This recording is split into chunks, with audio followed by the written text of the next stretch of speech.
On this week's episode, the writer's strike goes into month number 4, and Adam Driver is not happy about it. A Massachusetts-based movie premiering soon at a film festival, Jurassic Park taking a bite out of the box office, and millennials and Gen Z apparently have one thing in common when it comes to watching habits. This is The Hub on Hollywood. I'm James. I'm Jamie. Let's get into the dinosaurs. Let's go! All right, welcome back to another episode of The Hub on Hollywood. If you are not already, be sure to follow us on all the social media platforms at Hub on Hollywood, Facebook, TikTok, hopefully soon Threads, and Instagram. So, wherever we are, wherever you are, we're all there. Talking about who is also all there, apparently movie theaters is the place to be once again, which is both a good thing and a bad thing, I'm realizing, Jamie. Okay, all right. I'm not sure how it's a bad thing, James, so I'm ready to hear this story. Apparently you went to go see... This is a personal issue. Okay, the 30th anniversary release of Jurassic Park in 3D, is that right, in theaters? That's right. And so I've never actually watched Jurassic Park on the big screen. I've watched it countless times on VHS, on DVD. I was 3 years old when the movie came out in theaters, so I've never had the chance to go see it in the movie theaters, even though they have released it, periodically every now and then. Just never could find the perfect time. However, this past weekend, I did find the time and caught Jurassic Park in 3D. Now, initially, I was concerned about the whole 3D aspect about it because I wanted to, experience it how it came out initially. But I will say I was not disappointed by the 3D. I won't say that it added more, but I didn't mind the 3D experience. They made it work, and so I thought it was very cool. And I enjoyed watching the little intricate details that you kind of miss and you can't really see when you're watching this grand movie on a TV or your laptop or where have you. And so I will say that my Jurassic Park in 3D experience for the 30th anniversary was great. However, I will say that, again, I'm an oxymoron because I love how people are going back to the movie theaters. Maybe we haven't reached the pre-pandemic levels, but people are starting to venture back out, which is always a good thing to have. I love that theaters have the support. I want them to stay in business, not close, and continue creating the movie magic. However, at the same time, I also noticed that I don't like crowds, and I feel like I'm old now. I feel like I'm old because when I say kids, I'm talking about like teenagers. Like they're running around the hallways, they're loud, they're doing their stuff. Fortunately, in my movie theater, watching the film, it wasn't packed.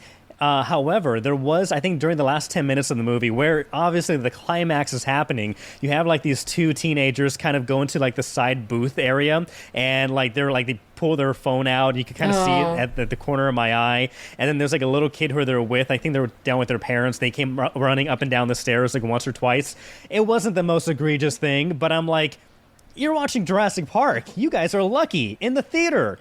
Appreciate this. This is magic. And so that kind of bugged me. One thing that did not bug me was the honest reactions, because I have not seen Jurassic Park in front of other people before, really, in front of a live audience. And so it was really refreshing that when there were moments of levity and there are jokes, you hear laughter and you hear it from these younger people.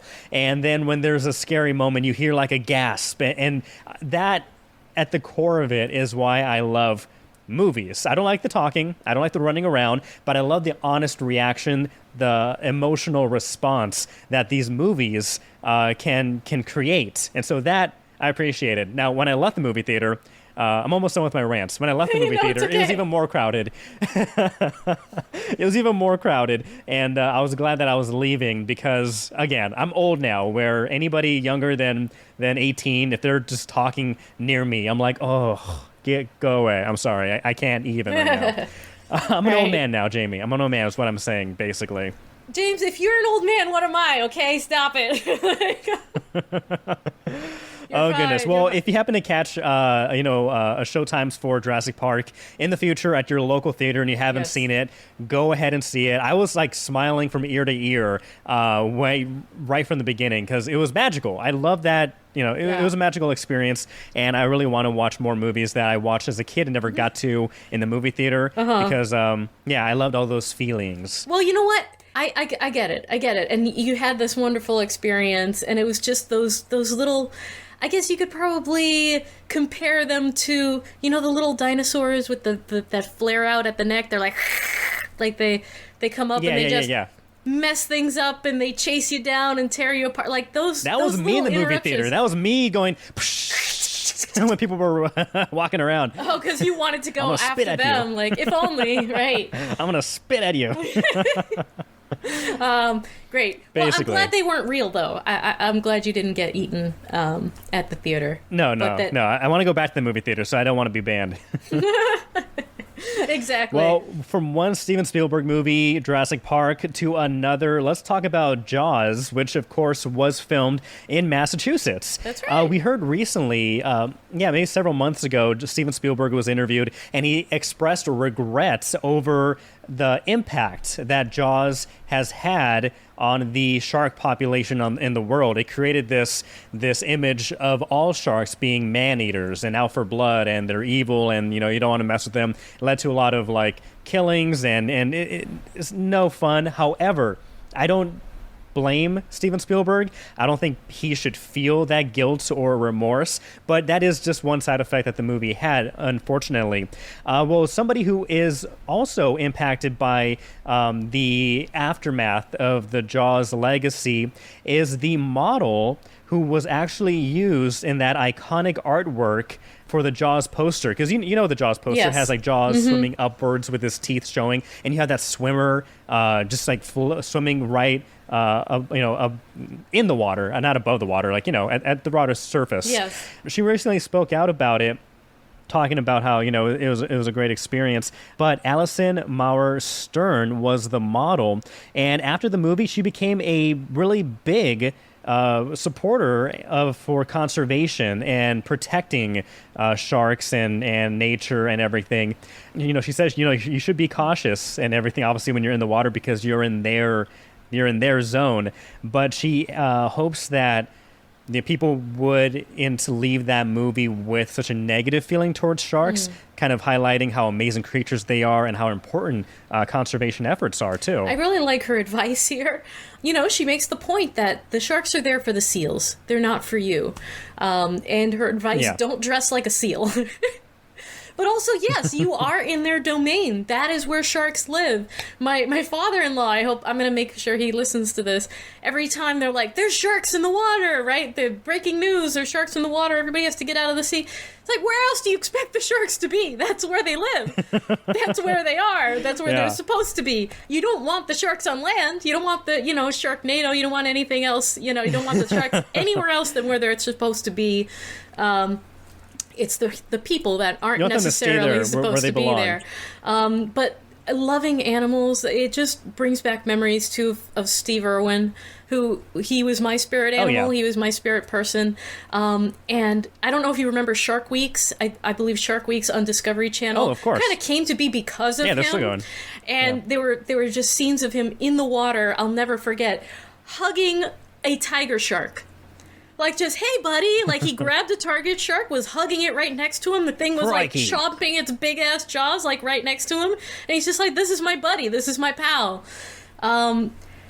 That kind of love for animals and natures, I don't think has ever been replicated, but it's so important, right? Because we are here, we are the protectors of this world, and the animals are just trying to be what they are and where they are, and it's up to us to protect them. And one last thing I'll add about this one, which I thought was really cool, because you never know. When you take a role in something, you don't know how big of an impact that project will leave, or how big this movie will be, or TV show will be. This model, she says that this was one of her first jobs ever. And when she took the shoot, it happened on a studio on 4th Avenue. She said that she was asked to lay on a couple of stools and pretend to swim. And then, the director was telling her, swim faster, look out for a shark, trying to inspire her to impose in a certain way. But who would have thought that this person, one of her first modeling gigs, her image will live in perpetuity because everybody knows that Jaws poster and everybody knows that swimmer who doesn't see Jaws swimming right below her. And, you just never know what project you're hired for, whether it be small, large, taking a picture on a couple of stools that will live on forever. So that's really cool. No, that definitely is. And James, not only is it the personal experiences of people, right? But it's the films that get made here. We have so many incredible locations that then become iconic. Jaws was filmed off of Martha's Vineyard, and there are so many locations in Massachusetts, both land and sea, that have become iconic, and the towns associated with them as well. Stick with us a little later in this podcast. We're going to have our very first segment of featuring the towns in New England that have become iconic, where some of the most incredible films have been shot, and we're going to give the towns their highlight, right? We're going to give them their movie star moment here on the Hub on Hollywood, so that they can share that little bit of pride here with you, our audience. Yeah, unfortunately, some of these towns and cities are a little too quiet right now because of, you may have heard about this thing, this ongoing strike that just drags on and on and on and on and on and on and on. So the WGA, in particular, the writers entering their 4th month on strike, not anywhere closer to a deal. The two sides, the producers and the writers, have come back to the table, but it's been a number of weeks, and it doesn't seem like they are close to a deal. And this is pissing off Kylo Ren, okay? He's not having it. The Kylo Ren? About ready to whip out his lightsaber there, and oh, good. Oh, Thank my you. goodness. I'm glad he was whipping his lightsaber out and not anything. All right. I don't know where you're going with there. Trying to get my brain back. Hold on. All right, we can't handle that right now. It's a little bit too hot in here. Adam, put it away. All right, so Adam Driver appearing at the Venice Film Festival this Thursday. He's starring in the film Ferrari, and he had a lot to say about Amazon and Netflix and the big streaming services. His argument is, look, if the smaller distribution companies like Neon and STX International, if they can meet the dream demands of SAG, and that includes not only the demands for the actors, the protections for AI, and all of the, what they want to be paid, but protections for WGA, which are part of the interim agreement right now. If these smaller distribution companies can meet every single demand, there is no reason why the big companies like Netflix and Amazon can't do it. They just don't want to. Yeah. Right? But they absolutely can, and it would be a much smaller chunk of what these other distribution companies are giving up in order to make these interim agreements possible. He added, every time people from SAG go and support a movie that has agreed to these terms as part of the interim agreement, it just makes it more obvious that these people are willing to support the people they collaborate with, and the others are not, right? It's all about supporting the creators, the people who actually make the movies, the people who actually make the money through what they do. They are the ones making the money. They're not the ones sitting in an office just collecting off of the labor of others. So Adam Driver, Oscar-nominated performer for his performance in Marriage Story back in 2019. He was also in this last year's White Noise, and Ferrari, right, being screened at the Venice Film Festival right now. What's your take on what he had to say? I mean, he's Adam. He's got a lot of force. He's got a lot of fuerza behind what he's saying. He's a big dude. You don't want to mess with him. Is that a pun? Oh, you see what I did there? Yes, he's got a lot of force behind what he's got to say, honestly. I mean, he's right. I mean, there's no excuse with how much money is being generated for these studios and producers. There isn't really a strong argument for why many of these demands cannot be met. When on the basic level, when it comes to using AI technology or using somebody's scanned version in perpetuity without paying them, those are automatically like, okay, that should not be in question because you can see the risks. But when it comes to the pay, I know you can argue nickels and dimes, but at the end of the day, these studios are making so much money, and people that are not doing as much of the quote-unquote work when it comes to like being in front of the camera, operating the camera, everything that goes into making a movie or a show happen and come to life. Right. They're not putting anywhere near as much work as those folks. So yeah, if they can, they should, and because they can, they should. Yeah, Adam hit the nail on the head. He hit the tauntaun with the lightsaber on that one. Oh, God. Is that good? Poor Tauntaun. No, that's not good. That's okay. Oh, that was good. No, it was fine. It was fine. He shared the lightsaber with Rey, right? He made that connection. Whatever, I don't know. But he is one of the actors, right, that is actually able to promote his work right now because he is part of this interim agreement. Because he's working within one of these interim agreements. So it's nice to hear him coming out in support of that. Very strongly. It's festival season, James. One of the other films that we can look forward to this coming week is actually at the Toronto Film Festival.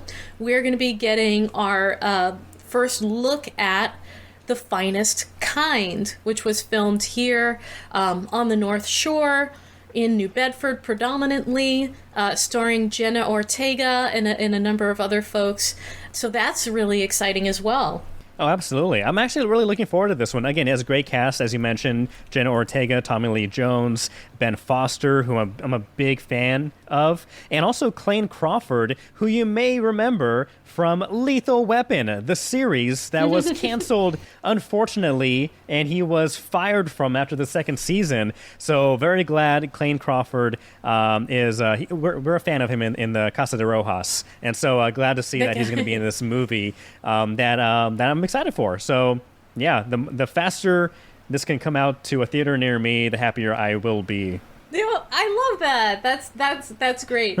And you know what else is great? You know what else is great about The Finestkind? Not only Tommy Lee Jones, not only Jenna Ortega, but that it was filmed here, and that it was filmed in the town of New Bedford. So New Bedford, dude. New Bedford! I think this is a perfect opportunity to kick off the inaugural episode of our little featurettes of the towns that make the movies here in New England, in Hollywood East. And our very first one up is New Bedford! Yay! Right? New Bedford out on the South Shore.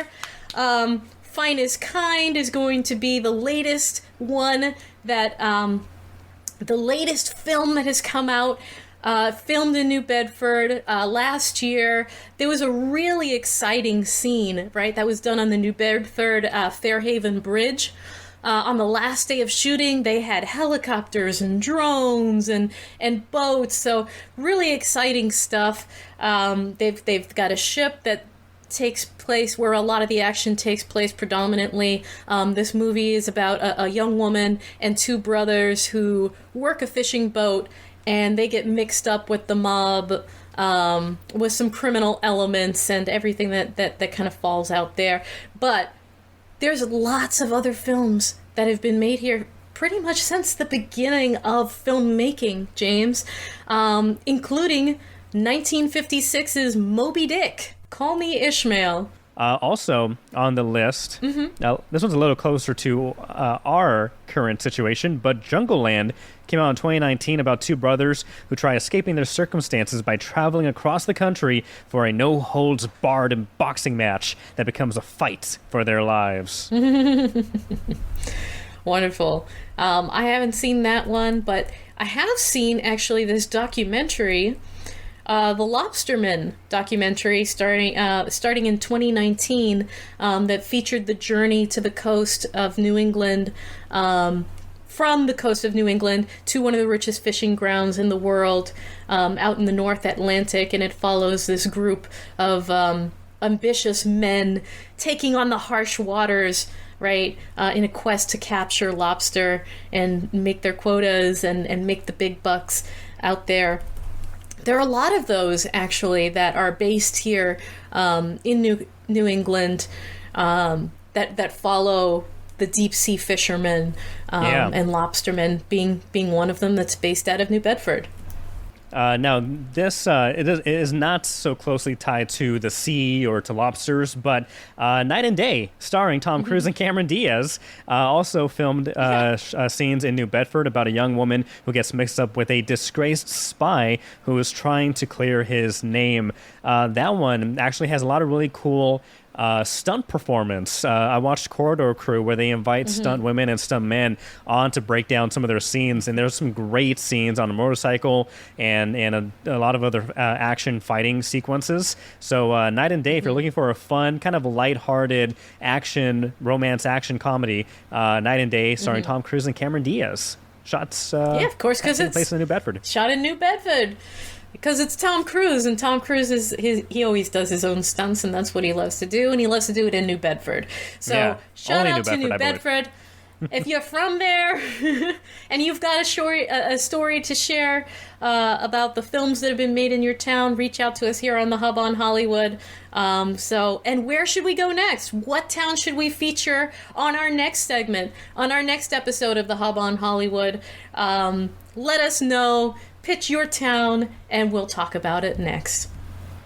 All right, now talking about what is next, let's talk about what, between the different generations, there's always a tug and pull. There's always animosity towards the generation before or after us, just because that's human nature. But there's one unifying trait that Generation Z and millennials have in common, and that's watching what they're streaming with subtitles. Jamie, I've recently been attracted or drawn into the subtitle world. Right off the bat, do you watch your movies, your shows while streaming with or without subtitles? Everything has to have subtitles, but I always thought it was an ADHD thing, right? I can't really follow along what's being said unless I can see it too. And I'm also like a big fan of animes and Korean dramas and things like that. So from there, I fell in love with subtitles. And it helps me follow along better. Hey, there's some movies and shows where the sound mixing is not that great. Yes. And now with children, right? There's always so much noise going on. Like, I just kind of need that to survive, and if I want to watch anything at all. But it could also be, James, and I wanted to get, do you think that this might be true in an age where, right, we're always on our devices and attention spans are short and all of that, and we're always doing like more than one thing at a time. We're multitasking. It's sort of become a necessity to have the subtitles. Yeah, I think that's definitely true. Just to circle back to the kids thing, my wife and I recently had a baby, so the only time we're able to watch a show is when the baby is sleeping. So we put those subtitles on and the volume low because heaven forbid we wake her up. We love her. She's amazing, but when we put her down, we want her to stay down for as long as possible. And so subtitles are very useful when that happens. But as you mentioned, we are more on our phones, and according to Y Pulse, which did a survey asking those between 13 and 39 years old, they found that TikTok has helped to normalize subtitle usage. They say years ago, YouTube became a leader in subtitle accessibility through their community captions feature. However, that was disabled in 2020. However, TikTok aims to foster better inclusivity for those who are hard of hearing and those who are deaf. And so a lot of times, I think back when TikTok first started, you would actually have to activate subtitles, and then they would auto-generate subtitles. I think now videos automatically do that, and so there's a little button where you can push it and you could read, which I think is always good for more inclusivity. It's always a good thing. People have been like tweeting hashtag deaf TikTok, and so the demand has definitely been there. So I do think social media, us being so much on our phones and TikTokers, using it, not only the built-in subtitle feature, but even adding in their own text in their videos is a big thing. They do say that when looking at this survey, Gen Z, 59% prefer watching TV with subtitles on. Millennials are at 52%. Jamie, you also talked about the sound mixing. I feel like the sound mixing has gotten worse in recent years, where the volume of the actors speaking will be low, so you crank up the volume, and then the next scene, there's music, there's explosions, there's a car driving by, the volume goes up incredibly in an instant, and then you're lowering it back down. There's a talking scene, you raise it back up. And so I think a lot of people, they say, you know what, I'm just gonna, until they get their heads on straight, those at the streaming services, I'm gonna put on subtitles. So for a variety of reasons, it's popular, and for a variety of reasons, millennials and Gen Z agree on this. Interestingly, James, I feel like that issue in particular, where you're watching something on the streaming services and like you just cannot hear the people's voices, and then the action, right? The sound of the action overwhelms you, and that has to do with a setting on most people's television that nobody knows about. Right. Because the streaming services assume that you have surround sound. They assume wrong. You have got to go. Right. If it was up to me, honestly, to be honest, if it was up to me, I would have like a 56-inch, 57-foot TV in my house with surround sound. However, not everybody in the household is on board with that idea. So so for the most part, most people are like that, where they just watch, just enjoy, whatever setting is already on their TV, which should be the standard. Right. And if you want to boost it up with more, speakers or what have you, then you go in and make those modifications. But it should be set to what most TVs are already set at. Right. And they're not. Gosh dang it. To heck. And the other thing, and one last thing, other thing is, you know how when you're watching something, say on Hulu, right, and it has commercials. Yes. Or if you still watch cable, if you're a dinosaur, and you still watch cable, the commercials are so much louder than what you're watching. And I hate having to put the volume up and down and up and down. I hate commercials more than anything in the whole world. So sometimes you just leave it low and put on the subtitles, and then you don't have to bother with it. There's just so many reasons for it. And I also, when I'm scrolling through TikToks or Reels or whatnot, a lot of times I can't have my phone loud. If there are not subtitles associated with it, I guess I'm not hearing it. I guess I'm not going to listen to whatever, is happening in this video, in this TikTok or whatever. Right. I really rely on the subtitles for that. So it's just the next generation, right? It's where we are at this point in history and the consumption of media. So what do you guys think? Do you absolutely need the subtitles? There are some people who hate it. They despise it. They can't focus, if there's little words, I wouldn't say right? I hate it. I wouldn't say I hated it, because I could watch a movie in a different language and read the subtitles, no problem. I know some people don't like watching certain movies in different languages because of that. That was never a problem for me, but I was always like, crank up the volume loud and not anti-captions. But, I was never a captions guy until I've gotten married and had a child. And so it's necessary. In order to survive, it's a requirement. Right. Necessary for survival. Forget food, fire, water. Captions. Subtitles. Just captions. All I need are captions. There we go. Perfect. I love it. Yeah. I love it.